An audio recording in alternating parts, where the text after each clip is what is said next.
சரத்குமார் ராதிகா தம்பதி நடிகை வரலட்சுமியின் திருமண அழைப்பிதழை முதலமைச்சர் மு.க.ஸ்டாலினிடம் வழங்கினார். நடிகர் சரத்குமாரின் மூத்த மகளான வரலட்சுமி மும்பையை சேர்ந்த தொழிலதிபர் நிக்கோலஸ் சச்தேவை கரம் பிடிக்கிறார். இவர்களது திருமணம் ஜூலை முதல் வாரத்தில் நடைபெறவுள்ளது. திருமண மெஹந்தி, திருமண வரவேற்பு, திருமணம் என 3 நாட்கள் விழா நடைபெறவுள்ளது. வரலட்சுமி சரத்குமார் குடும்பத்தினர் திரையுலகை சேர்ந்த நண்பர்களுக்கும் அரசியல் தலைவர்களுக்கும் அழைப்பிதழ் கொடுக்கும் பணியில் ஈடுபட்டு வருகின்றனர். ஏற்கனவே ரஜினிகாந்த், கமல்ஹாசன், பிரபு ஆகியோருக்கு நேரில் சென்று அழைப்பிதழ் கொடுக்கப்பட்டது. இந்நிலையில் சரத்குமார், ராதிகா சரத்குமார் உள்ளிட்டோர் முதலமைச்சர் மு.க.ஸ்டாலின் மற்றும் துர்கா ஸ்டாலினை சந்தித்து வரலட்சுமியின் திருமண அழைப்பிதழை வழங்கினர்.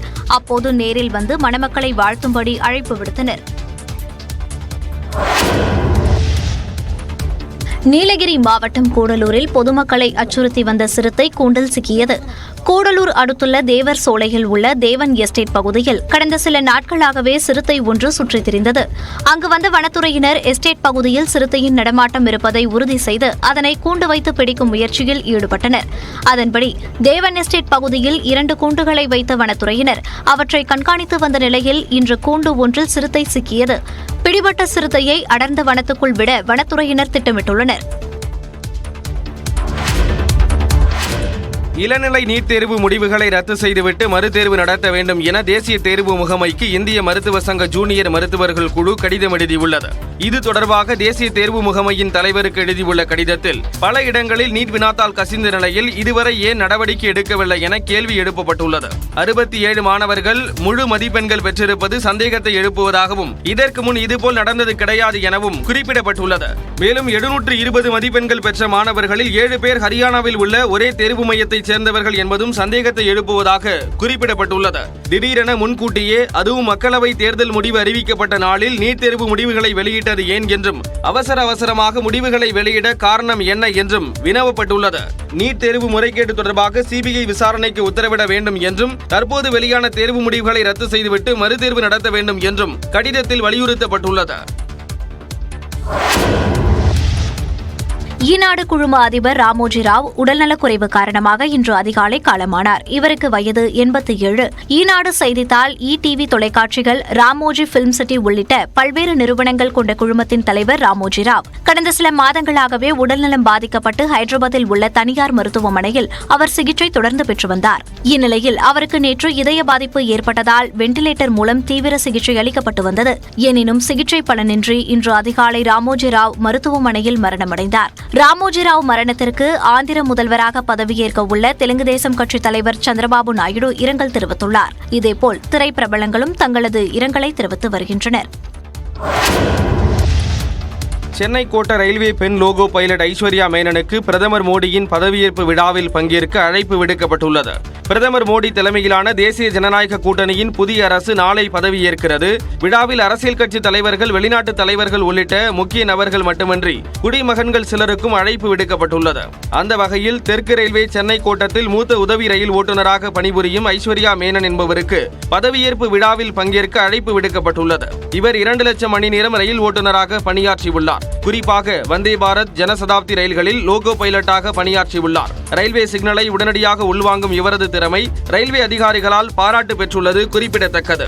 இதேபோல் உத்தராகண்டில் சுரங்கத்தில் சிக்கியவர்களை மீட்டவர்கள், நாடாளுமன்றம் கட்டிய தொழிலாளர்களுக்கும் அழைப்பு விடுக்கப்பட்டுள்ளது. பழங்குடியின பெண்களுக்கும் பதவியேற்பு விழாவில் பங்கேற்க அழைப்பு விடுக்கப்பட்டுள்ளது. பாஜகவுடன் சேர்ந்திருந்தால் வெற்றி பெற்றிருப்போம் என சொல்லும் நிலைக்கு பாஜக வளர்ந்திருப்பதை கண்டு மகிழ்ச்சி அடைகிறேன் என தமிழிசை சவுந்தரராஜன் தெரிவித்துள்ளார். பாரதிய ஜனதா கட்சியோட சேர்ந்தாலே தோற்றுதான் போக முடியும்னு சொல்லிக் கொண்டிருந்தவர்கள் எல்லாம் பாரதிய ஜனதா கட்சியும் சேர்ந்திருந்தா நம்ம வெற்றி பெறுவோம்னு சொன்னதை நான் ஒரு கட்சி தொண்டனா நான் மகிழ்ச்சியா ஏற்றுக்கொள்கிறேன். அதே மாதிரி கட்சி அதிகமாக வாக்குகள் பெற்றிருப்பதில் மகிழ்ச்சி அடைகிறார். சென்னை விமான நிலையத்தில் செய்தியாளர்களிடம் பேசிய பாஜக மூத்த தலைவர் தமிழிசை சவுந்தரராஜன், அதிக இடம் வாங்கிய பாஜகவை பார்த்து குறைந்த இடங்கள் வாங்கிய காங்கிரஸ் பரிதவித்துக் கொண்டிருப்பது அவர்களின் அறியாமையை காட்டுகிறது என விமர்சித்தார். பின்னர் அவரிடம் தங்களுக்கு மத்திய அமைச்சர் பொறுப்பு வழங்கப்பட உள்ளதா என செய்தியாளர்கள் எழுப்பிய கேள்விக்கு ஆண்டவனின் கையில் உள்ளது என தெரிவித்தார். நான் என்னோட அரசியல் வாழ்க்கையில எதையுமே எதிர்பார்த்தது கிடையாது. கட்சி கொடுக்கின்ற அங்கீகாரம் தான் நான் பெரிய அங்கீகாரமாக பார்க்கிறேன். எல்லாமே நான் எப்பொழுதும் சொல்வதை போல ஆண்டவனிடமும் ஆண்டு கொண்டிருப்பவரிடம் விட்டு விடுகிறேன், அவ்வளவுதான். இப்பவே மகிழ்ச்சியா தான் நான் இருக்கிறேன். நாளை பிரதமர் நரேந்திர மோடி பதவியேற்க உள்ள நிலையில் மத்திய அமைச்சராக தமிழகத்தைச் சேர்ந்த இருவருக்கு மத்திய அமைச்சரவையில் இடம் உறுதியாகியுள்ளது. வரும் ஞாயிற்றுக்கிழமை நரேந்திர மோடி அமைச்சரவை பதவியேற்பு விழாவுக்கு வரும் வெளிநாட்டு தலைவர்களுக்கு குடியரசுத் தலைவர் திரௌபதி முர்மு இரவு விருந்து அளிக்கிறார். வரும் ஞாயிற்றுக்கிழமை நரேந்திர மோடி அமைச்சரவை பதவியேற்பு விழா குடியரசுத் தலைவர் இல்லத்தில் நடைபெறவுள்ளது. விழாவில் பங்கேற்க வெளிநாட்டு தலைவர்கள், பல்வேறு மதங்களைச் சேர்ந்த தலைவர்கள், தேசிய ஜனநாயக கூட்டணி தலைவர்கள், எதிர்க்கட்சித் தலைவர்கள், நீதிபதிகள் மற்றும் மூத்த அரசு அதிகாரிகளுக்கும் அழைப்பு விடுக்கப்பட்டுள்ளது. இதேபோல் மோடியின் பதவியேற்பு விழாவிற்கு நேபாள், பூட்டான், இலங்கை, மாலத்தீவு, செஷல்ஸ், வங்கதேசம் மற்றும் மொரிஷியஸ் நாடுகளின் அதிபர்களுக்கும் பிரதமர்களுக்கும் அழைப்பு விடுக்கப்பட்டுள்ளது. பதவியேற்பு விழாவில் பங்கேற்ற பின் வெளிநாட்டு தலைவர்களுக்கு குடியரசுத் தலைவர் மாளிகையில் இரவு விருந்து அளிக்கப்படுகிறது.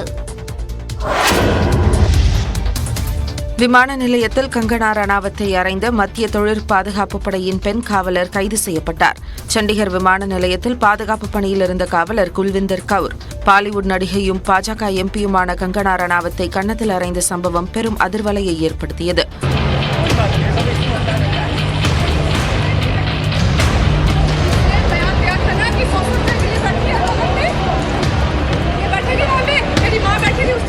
கங்கனா அளித்த புகாரை தொடர்ந்து மத்திய தொழிற் பாதுகாப்பு படையின் பெண் காவலர் பணியிலிருந்து தற்காலிகமாக நீக்கப்பட்டார்.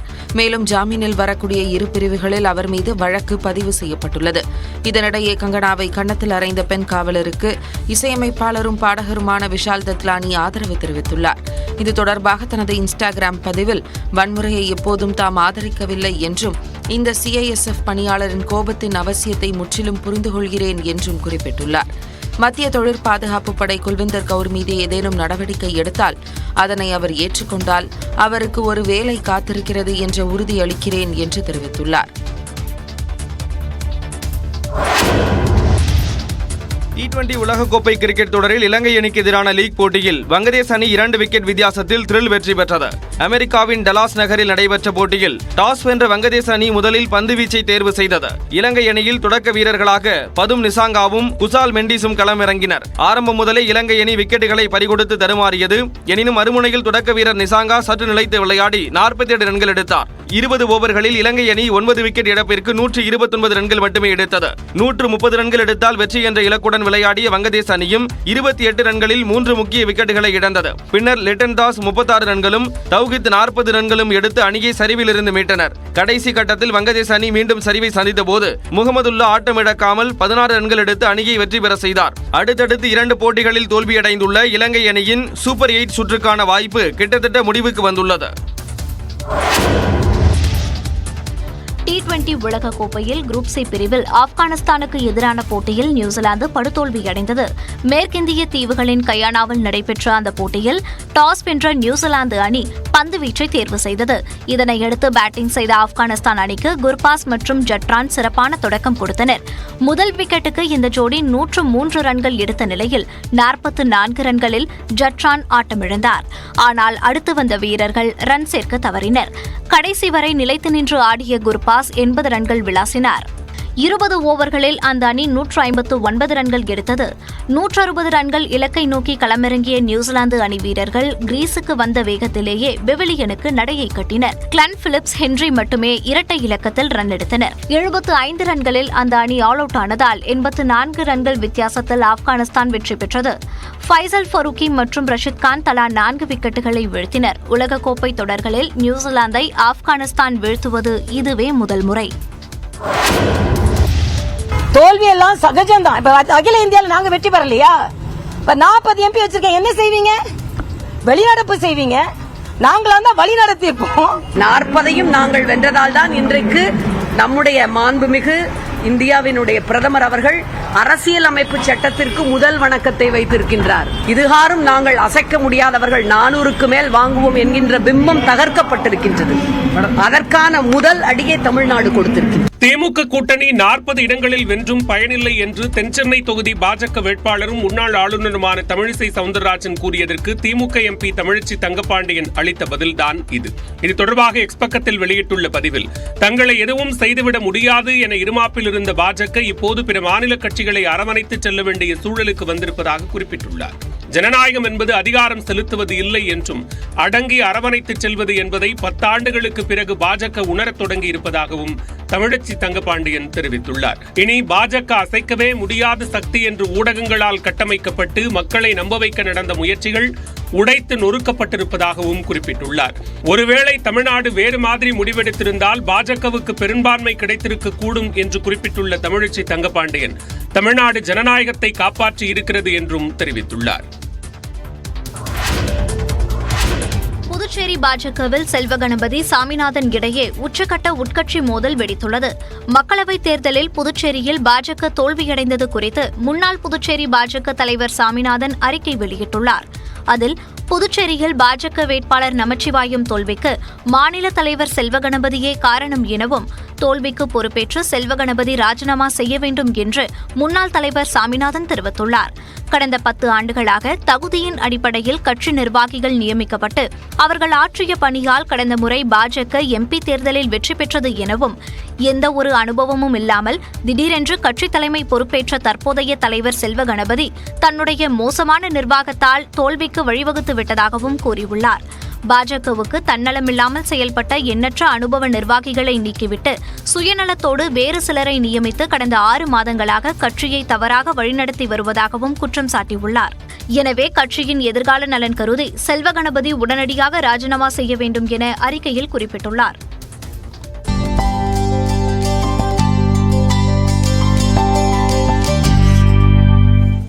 அடுத்ததாக நம்ம ஊர் செய்திகளை பார்க்கலாம்.